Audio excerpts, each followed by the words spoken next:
ವೀಕ್ಷಕರೇ, public times Karnataka ನ್ಯೂಸ್ಗೆ ಸ್ವಾಗತ. ನಾನು ಶ್ವೇತಾ ಜಿ.ಎನ್. ಆಚಾರ್ಯ. ವೀಕ್ಷಕರೇ, ಅಕ್ಕ ತಂಗಿಯನ್ನ ಚುಡಾಯಿಸಿದಕ್ಕೆ ಬಿತ್ತ ಹೊಡೆತ. ಹಾಗಾದ್ರೆ ಹೊಡೆದವರು ಯಾರು? ಅಕ್ಕ ತಂಗಿಯ ಮೇಲೆ ಹಲ್ಲೆ ಆಯ್ತಾ? ಹಾಗಾದ್ರೆ ಯಾಕಾಗಿ ಹಲ್ಲೆ ಆಯ್ತು ಎಂಬುದರ ವಿಚಾರ ಕುರಿತು ಮಾಹಿತಿನ ನೀಡಬೇಕಾಗಿದೆ. ಹಾಗಾದ್ರೆ ಈ ಘಟನೆ ನಡೆದಿರುವಂತದ್ದು ಎಲ್ಲಿ? ಹಾಗಾದ್ರೆ ಈ ಅಕ್ಕ ತಂಗಿಗೆ ಮನೆ ನುಗ್ಗಿ ಹೊಡೆದಿರುವಂತ ದುರಂತ ಯಾಕೆ ಆಯ್ತು? ಹಾಗಾದ್ರೆ ಏನಿದು ವಿಚಾರ? ಯಾವ ಮತ್ತಲ್ಲಿ ಈ ಎರಡು ಹುಡುಗರು ಹೋಗಿ ಹೊಡೆದ್ರು ಎಂಬುವಂತಹ ವಿಚಾರ, ಅದರ ಬಗ್ಗೆ ತಿಳ್ಕೋಬೇಕಾಗಿದೆ.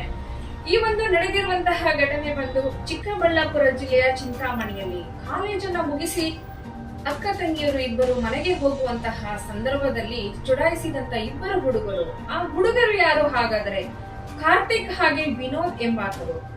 ಇಬ್ಬರಿಗೂ ಚುಡಾಯಿಸಿದಕ್ಕೆ ಅಕ್ಕ ತಂಗಿ ಇಬ್ಬರು ಸೇರಿ ಕಪಾಳ ಮೋಕ್ಷ ಮಾಡಿದ್ದಾರೆ.